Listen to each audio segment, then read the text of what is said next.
Breakfast with Stephen and Anne. Shall we have a look at today's front pages? In the newspapers then, The Guardian leads with the president of COP26 Climate Summit, Alex Sharma, his call to tax excessive oil profits. The Mail's headline focuses on a Navy inquiry into claims of bullying and harassment in the submarine service. The Times' lead story is Rishi Sunak's decision to stop King Charles from attending the COP27 climate conference. The Independent's headline focuses on urgent calls to ministers to launch an inquiry into the care of mental health patients. And the Telegraph says universities have developed a bias against pupils from state schools. I thought it was the other way around. Anyway, we'll have a look. The Mirror leads with Rishi Sunak's encounter with a hospital patient who says the government doesn't pay nurses enough. And The Sun leads with Tyson Fury's revelation about the near death of his baby daughter and how it's inspired him. Well, let's go through those papers now with broadcaster Pete Price and author and broadcaster Nikki Hodgson. Good morning, you two. Morning. Good morning. Pete, let's start with COP27 in the Times. Should we? The King still not going? Yeah, let's start with saying congratulations to GBNEWS. Your figures are phenomenal. The ratings are tremendous. Congratulations. I'm so glad to be a tiny part of a huge team that's doing so well. It's doing great. And if you're watching us on the telly at the moment, but you have to set off a bit later to go somewhere, you can take us with you on the radio. Absolutely. I think it's been... I'm so proud of you all. You all work so hard. I've been in the industry forever. You have. Yes. 2 years. I love this story on the front page of the Times.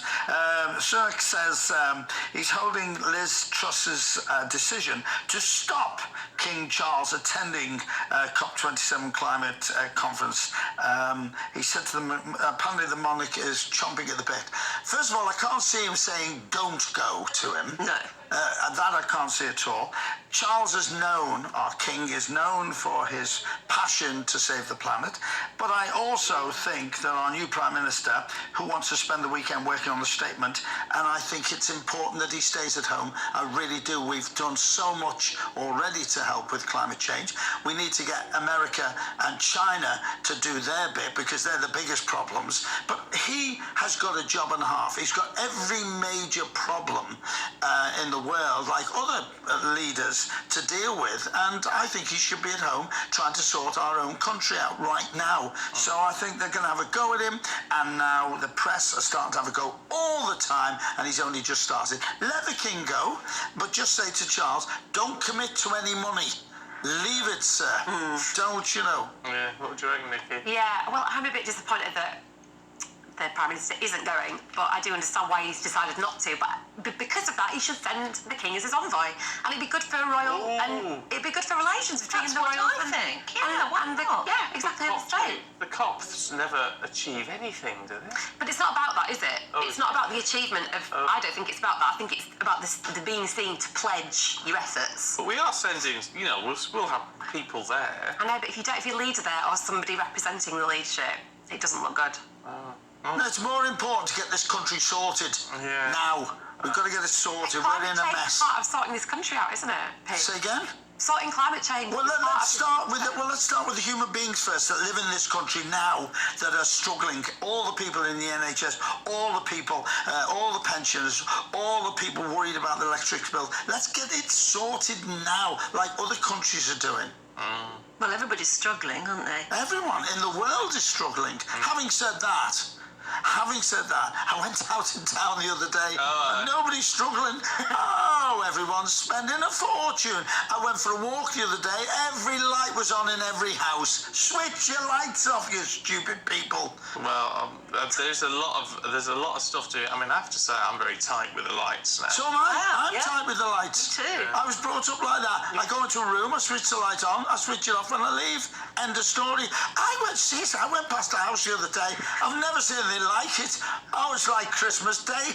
Lit up. It's ridiculous. Well, we have an expression in my house. It's like Blackpool illuminations, isn't it? You have to turn them off. Yes, you do.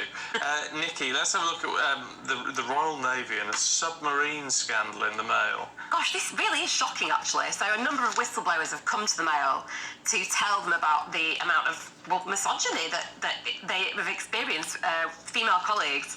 And this includes a hypothetical list of who would be raped first. It's really serious stuff. And then a tale of one woman who was punched in the stomach by male colleagues. Right. I mean, we're talking really high-level stuff. We're not talking about, oh, nice skirt, look, I'm not letting you wear a skirt, but, you know, we're not talking about that kind of banter which could be interpreted either way. We're talking about actual harassment. So it's actually a lady called Sophie Brooke, who was a former lieutenant, who's one of the kind of chief whistleblowers in that, and has just said, I just don't want other women to have to go through it. It's not a place.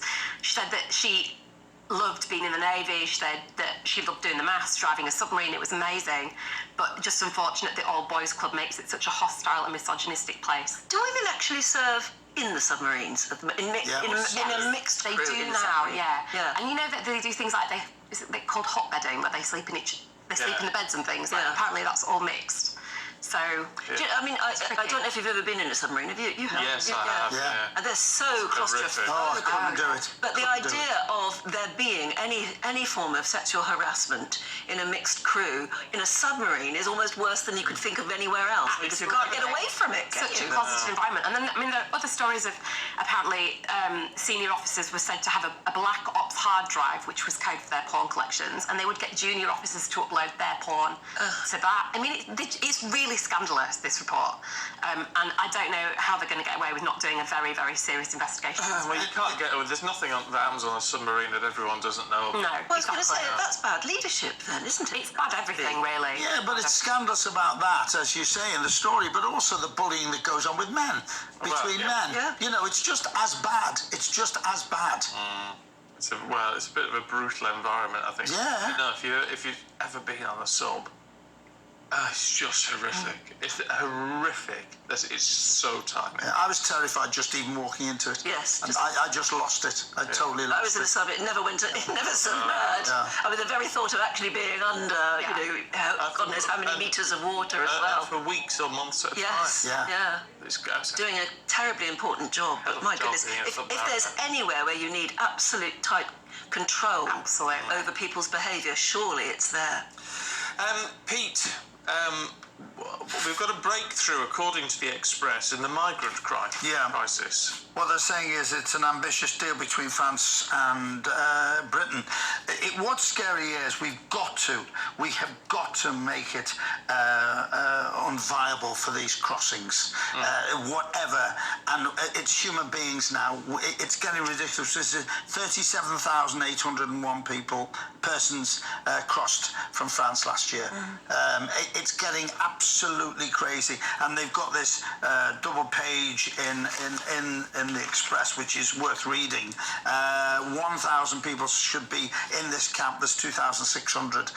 They've got to process it. But having said that, there seems to be, it appears, a lot of these people who are crossing are not fleeing danger. They're just coming over because they've heard the benefit system is great. A third of them are Albanian, apparently, which is a very high number. They're saying there are going to be more Albanians in Britain than in Albania very soon, and that's not a joke. No, because they've got a population. That's right, they've got a very small population. But apparently, I mean, there's nothing that they can't, if they're coming from Albania, they are not fleeing persecution. No, but apparently, it's kind of a minor dictatorship, isn't it, in Albania? Like, it's a police state, there's a lot of surveillance, it's economically very difficult to live there. So I guess, it's obvious why you would want to leave, to me. So, is it more that we need to redefine how we see kind of danger? Because if danger is to your survival because of the economics, then surely that's a reason to be able to apply for asylum. But we're being pushed under, aren't we? I mean, everyone says we haven't got enough housing, we haven't got enough resources in the NHS. Haven't got enough But we schools. also haven't got enough employees for things like... No, but we're not employing these people. No, I That's know we're the not, thing, but isn't it? we've got a deficit of there are certain jobs that desperately need staff. Isn't it obvious that people could be coming and working in those jobs? But isn't that what our the actual migration system is for, where we control who's coming in so they can get jobs and, Well, it's what it's meant to be for, but remember things like, putting the financial limit, saying that you needed to earn 30,000, I think it was, before you could come in. Well, loads of people don't earn that much and are still doing really important jobs and worthwhile work.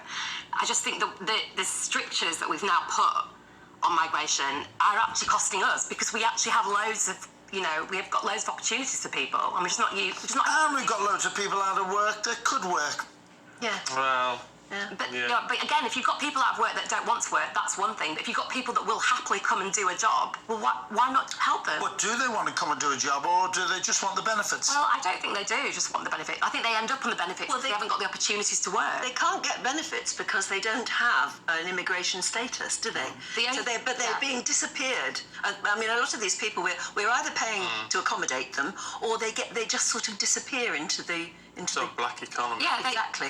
Or they paid. I think it's if you're an asylum seeker, something like £23 a week or something you get. It's like a terrible, terrible poor amount of money. It's not enough to live on. You know. But it's millions It's and millions, millions and adds up. millions, all Yeah. adds up, that we're paying, nobody else is What paying. is this deal that Rishi's apparently been... We don't know. They're not What it actually is. saying that he's Secret talking. deal. Say again? Yeah. It's a secret deal. Yeah. All right, you two, we're going to leave it there for now, but we'll catch up with you both a little bit later on. Thank you.